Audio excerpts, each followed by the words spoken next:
ঈমান আনছো, ঈমান আনার পরে প্রথম তোমার কাজ হলো তুমি বান্দা নামাজ পড়বা।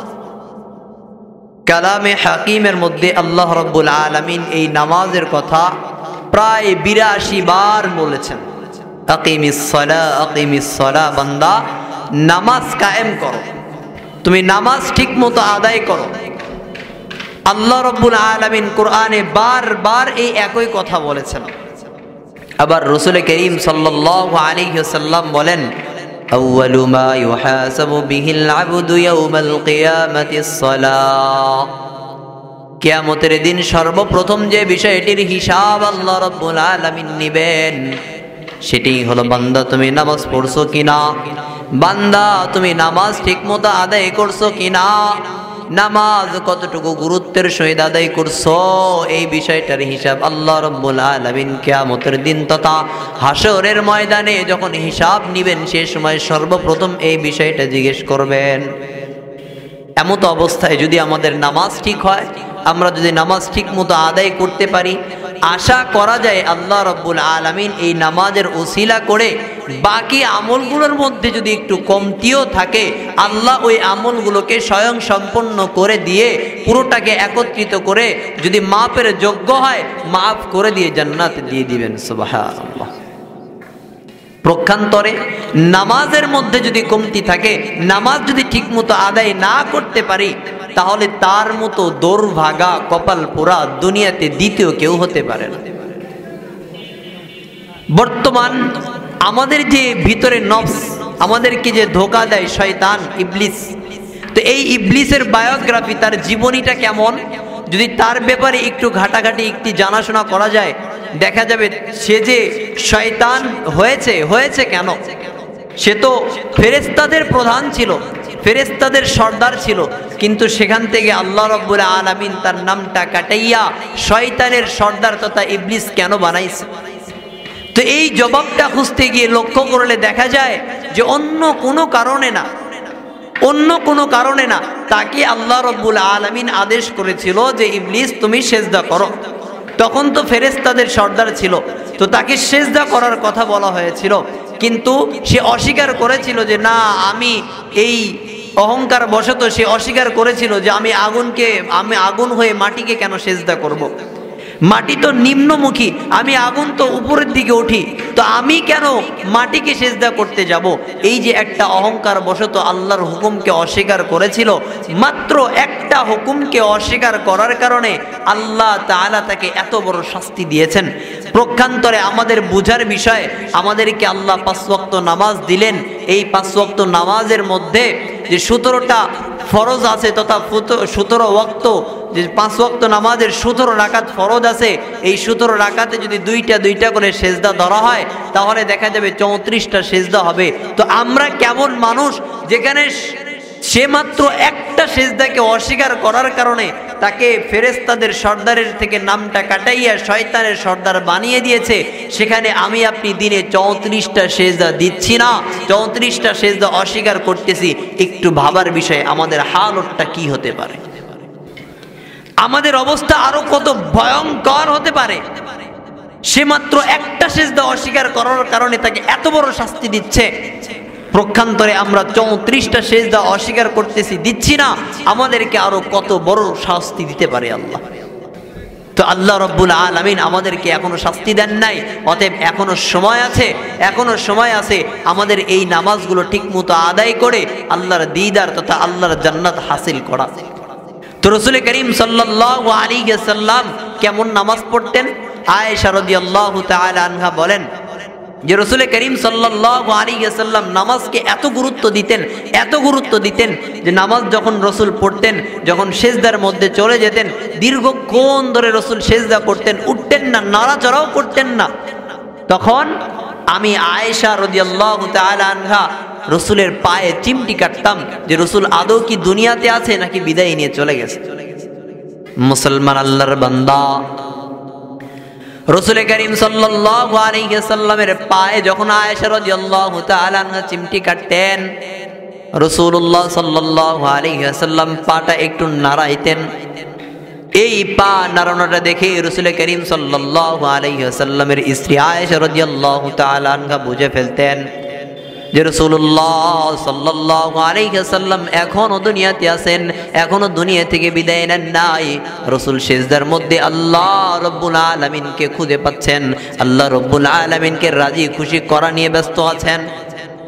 এমত অবস্থায় এরকম ভাবে রাসূলের নামাজ এত দামি, এত দামি, এত গুরুত্বপূর্ণ, এত দামি ছিল, অথচ রাসূল করিম সাল্লাল্লাহু আলাইহি ওয়াসাল্লামের আগের গুনাহগুলো মাফ করে দিয়েছে, পরের গুনাহগুলো আল্লাহ মাফ করে দিয়েছে। এতগুলো রাসূলের কোনো গুনাহ নাই, এরপরেও রাসূল এত পরিমাণ নামাজে গুরুত্ব দিতেন।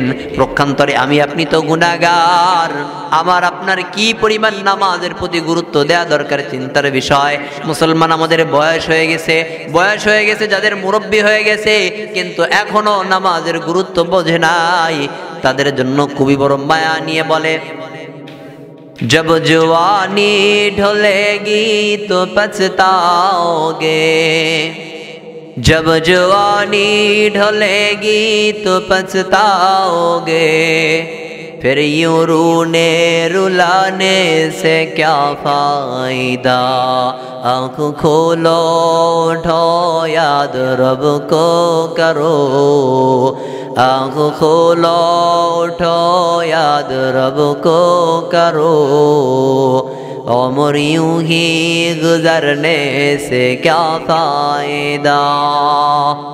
मुसलमान अल्लाह रब्बुल आलमीन আমাকে আপনাকে যতটুকু হায়াত দিয়েছেন, যতটুকু আল্লাহ রব্বুল আলামিন সময় দিয়েছেন, এই সময়গুলো যদি আল্লাহর ইবাদতের মাধ্যমে কাটায় দিতে পারি, বিশেষ করে নামাজের মধ্য দিয়ে যদি কাটায় দিতে পারি, মুসলমান আল্লাহ রব্বুল আলামিন আমার জন্য বড় ফয়সালা করে দিবেন কি যে মৃত্যুবরণ করতে দেরি আল্লাহ রব্বুল আলামিন আমাকে আপনাকে মাফ করে জান্নাতে দিতে দেরি করবে না।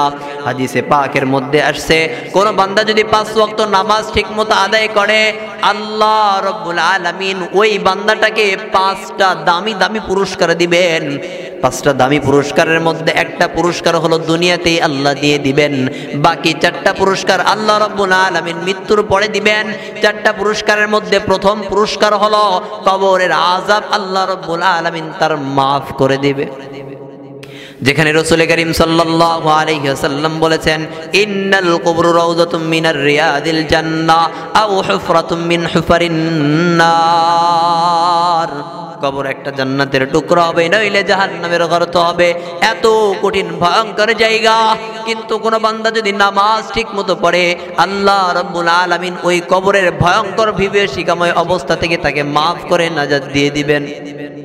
দ্বিতীয়ত, আল্লাহ রাব্বুল আলামিন ওই নামাজি ব্যক্তিটাকে, নামাজি বান্দাটাকে তার আমল নামা যেগুলো আছে, সেই নেকি যে করেছে, এই নেকিগুলো তথা আমল নামাটা ডান হাতে দান করবেন। তৃতীয়ত, ওই বান্দাকে আল্লাহ রাব্বুল আলামিন ফুল সিরাত যেটা আছে ভয়ঙ্কর, ফুল সিরাত কেমন ভয়ঙ্কর, হাদিসে পাকের মধ্যে আসছে ফুল সিরাত একটা চুলের মতো এত পরিমাণ চিকন, আবার চাকুর মতো, চাকুর চাইতে ব্লেডের মতো, ব্লেডের চাইতেও দামি কিছু যদি হয়ে থাকে ওইটার মতো চিকন, ধারালো, চুলের মতো চিকন, ব্লেডের মতো ধারালো, এই এমন ভয়ঙ্কর জায়গাটা আল্লাহ রাব্বুল আলামিন চোখের পলকে পার করে দিবেন। 5ম নাম্বার তথা চতুর্থ নাম্বার, আল্লাহ রাব্বুল আলামিন ওই বান্দাটাকে বিনা হিসাবে জান্নাত দিয়ে দিবেন। প্রক্ষান্তরে দুনিয়াতে থাকা অবস্থায় এই 4টা ফায়দা তো আল্লাহ রাব্বুল আলামিন তাকে মৃত্যুর পরে দিবেন, কিন্তু দুনিয়াতে থাকা অবস্থায় আল্লাহ রাব্বুল আলামিন ওই বান্দাটাকে একটা নিয়ামত দিবেন। নিয়ামত কি? নিয়ামতটা হলো আল্লাহ রাব্বুল আলামিন ওই বান্দাটার হালাল রিজিকের ব্যবস্থা করে দিবেন। মানুষ রিজিক কামায়ের জন্য হালাল হারাম দেখে না, আপন পর দেখে না, নিজের পেটটাকে পূজা করার জন্য কত কিছু ত্যাগ করে। কিন্তু আল্লাহ বলতেছেন, বান্দা তুমি যদি নামাজ ঠিক মতো আদায় করো, আমি আল্লাহ তোমাকে দুনিয়াতে হালাল রিজিকের ব্যবস্থা করে দেব। সুবহানাল্লাহ। কাজেই নামাজ ছাড়ার কোনো অপশন নাই। যেহেতু নামাজ পড়ি ইমামের পিছনে, সেহেতু ইমামকেও সম্মান করা দরকার, ইমামকেও মানা দরকার। কিন্তু আমাদের অবস্থা কি? আমাদের এক বড় ভাই, আজকের গতকাল রাত্রের ঘটনা, ওবাইদুর রহমান হুযাইফি হাফিজাহুল্লাহু তাআলা, উনি একজন বড় মাপের আলেম। এই আলেমটাকে সামান্য কটা টাকার জন্য হেনস্থ করা হয়েছে। কেমন অবস্থা? অল্প কিছু তাকে মাহফিলে আসছে, কিন্তু কমিটি তাকে যথেষ্ট সম্মান করে নাই। কিন্তু অনেক বড় একজন আলেম, ওই রকম ভাবে গিয়াসউদ্দিন তাহেরি, উনি একজন আলেম, কিন্তু কি করেছে দেখেন, অল্প কিছু আঘাত লাগছে কি লাগছে না, তার উপরে কেস ঢুকে দিয়েছে। তো আলেম ওলামাকে যদি এভাবে হেনস্থ করা হয়, এভাবে অপমানিত করা হয়, আবার সে সময় আল্লামা মামুনুল হক হাফিজাহুল্লাহ সহ আরো বড় বড় আলেম ওলামা যারা, তাদেরকে কত যে কষ্ট দিয়েছে। যেমন আল্লামা দেলাওয়ার হোসেন সাইদি রহিমাহুল্লাহ, আল্লাহ তাকে মাফ করে জান্নাত দান করুক, এই মানুষটাকেই কি পরিমাণ কষ্ট দিয়েছে। আমরা যারা বলতে পারি, যারা ছোট ছিলাম, একসময় বক্তা হিসেবে একমাত্র ওনাকেই চিনতাম, একমাত্র ওই দেলাওয়ার হোসেন সাইদ রহিমাহুল্লাহকেই চিনতাম, বাকি অন্যান্য আলোচক বক্তা আলেম চিনতাম না বললেই চলে। কিন্তু এই মানুষটাকে এই কোরআনের পাখিটাকে কি পরিমাণ কষ্ট দেয়া হয়েছে। প্রায় 13 বছর 14 বছর অন্ধকার ঘরের মধ্যে, জেলের মধ্যে রেখে শেষ পর্যন্ত ওই কয়েদখানা থাকা অবস্থাতেই তাকে দুনিয়া থেকে বিদায় নিতে হলো। এই যে কোরআনের পাখিগুলো, এই যে আলেম ওলামাকে কষ্ট দেয়া হচ্ছে, এর শাস্তি কিন্তু আল্লাহ কিছুটা দুনিয়াতে দেখিয়েই দিবেন। অতএব বাজান, সাবধান সাবধান, আলেম ওলামাকে কখনো অবহেলা করেন না, অপমান করেন না। আলেম ওলামা হলো ওয়ারাসাতুল আম্বিয়া, আল উলামা ওয়ারাসাতুল আম্বিয়া। আলেম ওলামাকে যদি সম্মান করেন তো আপনি নবীকে সম্মান করলেন, আলেম ওলামাকে যদি আপনি অসম্মান করেন, কেমন জানি আপনি নবীকে অসম্মান করলেন। আর যে বান্দা নবীকে অসম্মান করে, সে স্বয়ং আল্লাহকে অসম্মান করে। আর যে আল্লাহকে অসম্মান করে, তার ভিতর ঈমান থাকতে পারে না, সে নিঃসন্দেহে মুসলমানের বাহিরে। অতএব আলেম ওলামাদেরকে সম্মান করতে হবে। আমি নামাজ পড়ি কার পিছনে? আলেমের পিছনে। আলেমের পিছনে যদি নামাজ পড়ি, তাহলে সেই আলেমকে কোন জ্ঞানে, কোন দৃষ্টিকোণ থেকে অবহেলা করি? হ্যাঁ, উনি তো সর্দার, উনি তো নেতা, তাকে কেন আমরা অবহেলা করব? আল্লাহ রাব্বুল আলামিন আমাদের সকলকে এই আলেম ওলামাদেরকে মানার মতো তৌফিক দান করুক, পড়ি আমিন। তো চলেন, এই যে নামাজের কথা বলতেছিলাম, নামাজ কেমন গুরুত্বপূর্ণ, নামাজ কেমন গুরুত্বপূর্ণ।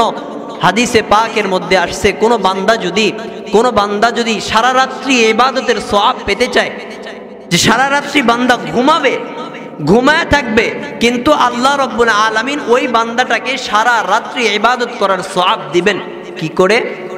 রাসূল করিম সাল্লাল্লাহু আলাইহি ওয়াসাল্লাম বলেন, কোন বান্দা যদি এশারের নামাজ আদায় করে, এশারের নামাজ আদায় করার পরে ওই বান্দা যত দ্রুত সম্ভব যদি ঘুমায় যায়, এই যে ঘুমায় গেছে, ঘুমের মধ্যে চলে গেছে, অর্ধরাত চলে গেছে, কিন্তু আল্লাহ রাব্বুল আলামিন এই বান্দাটা এশার নামাজ আদায় করার কারণে আল্লাহ রাব্বুল আলামিন এই বান্দাটাকে অর্ধরাত পর্যন্ত যে আমল করলে, ইবাদত করলে, দাঁড়িয়ে নামাজ পড়লে যেই নেকি হবে, যেই সওয়াব হবে, কোন বান্দা যদি এশারের নামাজ ঠিকমতো আদায় করে, আল্লাহ রাব্বুল আলামিন ওই বান্দাটাকে অর্ধরাত পর্যন্ত ইবাদত করার সওয়াব দান করবেন। সুবহানাল্লাহ। দ্বিতীয়ত, বাকি অর্ধরাত পর্যন্ত ইবাদতের সওয়াব আল্লাহ দিবেন যদি ওই বান্দাটা ফজরের নামাজ আবার গিয়ে জামাতের সহিত আদায় করে। এশারের নামাজ যেমন জামাতের সহিত আদায় করছে, আল্লাহ অর্ধরাত পর্যন্ত ইবাদত করার সওয়াব দিয়েছে। এরপরে ওই বান্দাটা আবার যখন ঘুম থেকে ওঠার পরে মুয়াজ্জিনের ডাক শুনে আল্লাহর ঘর মসজিদে যাওয়ার পরে যদি বান্দা জামাতের সহিত ফজরের নামাজটা আদায় করে, এই যে এশার নামাজ পড়লো আর ফজরের নামাজ পড়লো, মাঝখানে যে রাত্রিটা অতিবাহিত হলো, আল্লাহ রাব্বুল আলামিনের রাসূল বলেন, মুহাম্মাদুর রাসূলুল্লাহ সাল্লাল্লাহু আলাইহি ওয়াসাল্লাম বলেন, এই বান্দা এশার আর ফজর জামাতের সহিত আদায় করার কারণে সে বান্দা সারা রাত্রি ঘুমাইছে, কিন্তু আল্লাহ রাব্বুল আলামিন তাকে সারা রাত ইবাদত করার নেকি দিয়ে দিয়েছেন। সুবহানাল্লাহ। এজন্য বাজার নামাজ পড়ব তো ইনশাআল্লাহ, ইনশাআল্লাহ। রাসূল করিম সাল্লাল্লাহু আলাইহি ওয়াসাল্লাম আরো বলেন, যদি কোনো বান্দা নামাজ ঠিকমতো আদায় করে, ওই বান্দাটার হাসরের ময়দানে তার হিসাবটা বড় সহজ হয়ে যাবে। আউয়ালু মা ইউহাসাবু বিহিল আবদু ইয়াউমাল কিয়ামাতিস সালাহ। প্রকান্তরে বান্দা যদি নামাজ ঠিকমতো না পড়ে, ওই বান্দার জন্য বড় কঠিন ভয়ঙ্কর আযাব তো আছেই। আবার হাসরের ময়দানে গিয়ে তার অবস্থা হবে আরো ভয়ঙ্কর। রাসূল করিম সাল্লাল্লাহু আলাইহি ওয়াসাল্লাম বলেন, এ বান্দা কাজেই তুমি নামাজ ছাইরো না, নামাজ ছাইরো না। রাসূল করিম সাল্লাল্লাহু আলাইহি ওয়াসাল্লাম নামাজকে এত পরিমাণ গুরুত্ব দিয়েছেন, এত পরিমাণ গুরুত্ব দিয়েছেন। একটু খেয়াল করে দেখেন, আল্লাহ রাব্বুল আলামিন এই মাত্র নামাজের কথা একবার দুইবার নয়, আল্লাহ রাব্বুল আলামিন নামাজের কথা কোরআনের মধ্যে 82 বার বলেছেন। আবার রাসূলও বলেছেন, বান্দা নামাজ ছাইরো না, নামাজ ছাইরো না, নামাজ পড়ো। ও বাজান, একটু চিন্তা করে দেখেন, যখন আমি আপনি দাঁড়াইয়ে যাই, হাদিসে পাকের মধ্যে আসছে, যখন বান্দা নামাজে দাঁড়ায় তখন ওই বান্দার গুনাহগুলো মাথা আর কাঁধের মধ্যে থাকে। যখন বান্দা রুকুতে যায়, কাঁধের যে গুনাহগুলো আছে আল্লাহ রাব্বুল আলামিন গুনাহগুলো মাফ করে দেন। সুবহানাল্লাহ। আবার এই বান্দাটা যখন রুকু থেকে উঠার পরে সিজদায় যায়, আল্লাহ রাব্বুল আলামিন তার মাথার মধ্যে যেই গুনাহগুলো ছিল এই গুনাহগুলো মাফ করে দেয়। অর্থাৎ রুকু আর সিজদার মাধ্যমে আল্লাহ রাব্বুল আলামিন বান্দার সমস্ত গুনাহগুলো মাফ করে দেয়।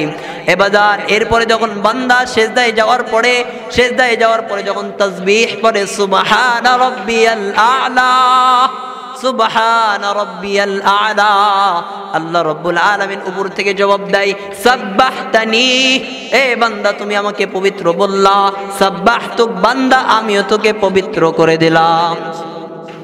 এরপরে যখন বান্দা বলে আ'লা, সুবহানা রাব্বিয়াল আ'লা, যখন বান্দা বলে আ'লা, আল্লাহ রাব্বুল আলামিন জবাব দেয়, আ'লাইতানি, এ বান্দা তুমি আমাকে বড় বললা, আ'লাইতুক, বান্দা আমি তোকেও বড় বানায় দিলাম। সুবহানাল্লাহ। মুসলমান আল্লাহর বান্দা, কাজে একটু খেয়াল করার বিষয়, নামাজকে রাসূল কতটা গুরুত্ব দিয়েছেন, সাহাবী আজমাইনগণ নামাজকে কতটা গুরুত্ব দিয়েছেন। কিন্তু আমাদের হালত এমন, আমরা যখন নামাজে দাঁড়াইয়া যাই, নামাজে দাঁড়ানোর পরে কত রকমের চিন্তা মাথার মধ্যে চলে আসে, নামাজের মজা পাই না। আছে না বাজান? নামাজের মজা পাওয়া যায় না। নামাজ পড়ি ঠিক আছে, কিন্তু পরিবারের চিন্তা, এই চিন্তা, ওই চিন্তা। তো আল্লাহর এক বান্দা এরকম ভাবে নামাজ পড়াচ্ছেন। তো নামাজ পড়ার পরে ইমাম সাহেব মুসল্লিদের দিকে ফিরার পরে মুসল্লিদেরকে বলতেছেন যে, ভাই আজকে নামাজ কি 4 রাকাত হয়েছে না 3 রাকাত হয়েছে? কেউ কি বলতে পারবেন? আমার তো একটু সন্দেহ হচ্ছে যে নামাজ কি 4 রাকাত হলো না 3 রাকাত হলো। তো পিছন থেকে এক মুরব্বী বেটা দাঁড়িয়ে বলে যে, হুজুর নামাজ 3 রাকাত হয়েছে, নামাজ 3 রাকাত হয়েছে। তো ইমাম সাহেব বলল যে, এতগুলো মানুষ আছে কেউ বলতে পারলো না, কিন্তু আপনি এটা কিভাবে বলতেছেন যে নামাজ 3 রাকাত হয়েছে? তখন ওই মুরব্বী জবাব দেয় যে, হুজুর যখন আপনি প্রথম রাকাতে দাঁড়িয়েছিলেন তখন আমি চিন্তা করতেছিলাম, কি বলে যে আমার 4টা সন্তান আছে, এই 4টা সন্তানকে 4টা দোকান দেয়া আছে, তো এই 4টা দোকানের হিসাব করতেছিলাম। প্রথম রাকাতে যখন আপনি দাঁড়িয়েছেন, বড় সন্তানকে যে দোকানটা দিয়েছি ওই দোকানের হিসাব করতেছি মনে মনে। এরপরে আপনি যখন দ্বিতীয় রাকাতে দাঁড়িয়েছেন, আমি আমার মেজ সন্তানকে যে দোকানটা দিয়েছি ওইটা হিসাব করতেছি। আপনি তৃতীয় রাকাতে যখন দাঁড়িয়েছেন, তখন আমি আমার 3 নাম্বার সন্তানকে যে দোকানটা দিয়েছি ওই দোকানের হিসাব করতেছি। এখন আপনি চতুর্থ রাকাতে তো দাঁড়ান নাই, আমার 4র্থ নাম্বার যে সন্তান আছে ওই সন্তানের হিসাবটাও তো হয় নাই। অতএব বোঝা যায় আপনি 4 রাকাত পড়েন নাই, আপনি 3 রাকাত পড়ছেন। এমন কোয়ালিটির মুসল্লি আছে না বাজান? হ্যাঁ আছে। নামাজের মধ্যে বিভিন্ন চিন্তা, এটা আসা স্বাভাবিক। নামাজের মধ্যে বিভিন্ন চিন্তা আসা স্বাভাবিক। হযরতে আলী রাদিয়াল্লাহু তাআলা আনহুকে আল্লাহর রাসূল সাল্লাল্লাহু আলাইহি ওয়াসাল্লাম বললেন যে, তুমি যে আছো, বসে আছো, কি করলা? তো আলী রাদিয়াল্লাহু তাআলা আনহু বলেন যে, একজন মানুষ নামাজ পড়লো, আমি তাকে বললাম যে, ভাই আপনার নামাজ হয় নাই, আপনার নামাজ হয় নাই। ওই বান্দা বলল যে, হ্যাঁ নামাজ না হওয়া স্বাভাবিক। কেন? যে বলে, আমি নামাজের মধ্যে বিভিন্ন চিন্তা করতেছিলাম, এটা কি নামাজ ভাঙ্গের কারণ হতে পারে? আলী রাদিয়াল্লাহু তাআলা আনহু জবাব দেয় যে, হ্যাঁ তুমি যে নামাজের মধ্যে বিভিন্ন চিন্তা করছো, তোমার নামাজ হয় নাই। এই ব্যাপারটা যখন রাসূলুল্লাহ সাল্লাল্লাহু আলাইহি ওয়াসাল্লাম শুনেছেন, শোনার পরে রাসূল করিম সাল্লাল্লাহু আলাইহি ওয়াসাল্লাম আলী রাদিয়াল্লাহু তাআলা আনহুকে বলতেছেন যে, আলী আমি তোমাকে একটা চাদর দিব। ব্যাস এতটুকু, যে আলী আমি তোমাকে একটা চাদর দিব, তবে শর্ত তুমি 2 রাকাত নামাজ খুশু খুজুর সহিত আদায় করবা। আলী রাদিয়াল্লাহু তাআলা আনহু নামাজে দাঁড়িয়ে গেছেন। আলী রাদিয়াল্লাহু তাআলা আনহু নামাজে দাঁড়িয়ে গেছেন। নামাজে দাঁড়ানোর পরে আলী রাদিয়াল্লাহু তাআলা আনহু নামাজ পড়তেছেন আর চিন্তা করতেছেন যে রাসূলুল্লাহ সাল্লাল্লাহু আলাইহি ওয়াসাল্লাম আমাকে একটা চাদর দিতে চেয়েছেন। এই চাদরটা কি রাসূলের গায়ের চাদর নাকি ফাতেমা তথা আমার স্ত্রীর দেওয়া চাদর, নাকি অন্য কোনো সাহাবীর থেকে হাদিয়া নিয়ে আমাকে রাসূল দিবেন? এরকম ভাবে চিন্তা করতেছেন আর নামাজ পড়তেছেন, চিন্তা করতেছেন আর নামাজ পড়তেছেন। এক পর্যায়ে আলী রাদিয়াল্লাহু তাআলা আনহুর নামাজ শেষ হয়ে গেছে। আলী রাদিয়াল্লাহু তাআলা আনহুর নামাজ শেষ হয়ে যাওয়ার পরে আলী রাদিয়াল্লাহু তাআলা আনহুকে রাসূলুল্লাহ সাল্লাল্লাহু আলাইহি ওয়াসাল্লাম জিজ্ঞেস করতেছেন, হে আলী, আপনি যে নামাজ পড়লেন এই নামাজের মধ্যে কি খুশু খুজু ছিল? বলে হ্যাঁ ছিল। বলে কেমন ছিল? আপনি কি পরিপূর্ণ তাওয়াক্কুলের সহিত সম্পূর্ণ আল্লাহ রাব্বুল আলামিনকে হাজির নাজির মেনে নামাজ পড়েছেন? বলে আমি আল্লাহকে হাজির নাজির জেনে নামাজ পড়েছি, ঠিক আছে, তবে নামাজ পড়া অবস্থায় আমার মাথার মধ্যে একটু চিন্তা চলে আসছিল। রাসূলুল্লাহ সাল্লাল্লাহু আলাইহি ওয়াসাল্লাম জিজ্ঞেস করলেন, কি চিন্তা আসছিল আপনার মাথার মধ্যে? আলী রাদিয়াল্লাহু তাআলা আনহু বলে, ইয়া রাসূলুল্লাহ, আমার মাথার মধ্যে চিন্তা আসছিল যে আপনি আমাকে যে চাদর দিতে চেয়েছেন এই চাদরটা আপনি কোন চাদর আমাকে দিবেন, এই কোন চাদর আমাকে দিবেন, ব্যাস এই চিন্তাটা বারবার বারবার আমার নামাজের মধ্যে আসছিল। আল্লাহ রাসূল সাল্লাল্লাহু আলাইহি ওয়াসাল্লাম বলেন, হে আলী, এই যে তোমার ভিতরে এই চিন্তাটা আসলো যে বারবার একই চিন্তা আসছে, চাদরটা তোমাকে কোন চাদর দিব, কোন চাদর দিব তুমি চিন্তা করছো, তাহলে এবার বলো তোমার নামাজ হয়েছে কিনা? আলী রাদিয়াল্লাহু তাআলা চিন্তার মধ্যে পড়ে গেলেন, কি ব্যাপার? মাত্র আমি মাসআলা দিলাম, ফতোয়া দিলাম যে আমার একজন ভাই নামাজ পড়েছিল, সে তার নামাজের মধ্যে অন্য চিন্তা করেছে, অন্য মনস্ক হয়েছে বলে আমি ফতোয়া দিয়েছি যে তোমার নামাজ হয় নাই। এখন আমি নিজেই তো নামাজের মধ্যে অন্য চিন্তা করছি, তাহলে আমার নামাজ হয়েছে কিনা? চিন্তার মধ্যে পড়ে গেছে যে কি ব্যাপার, তাহলে আমার নামাজ হলো কি হলো না?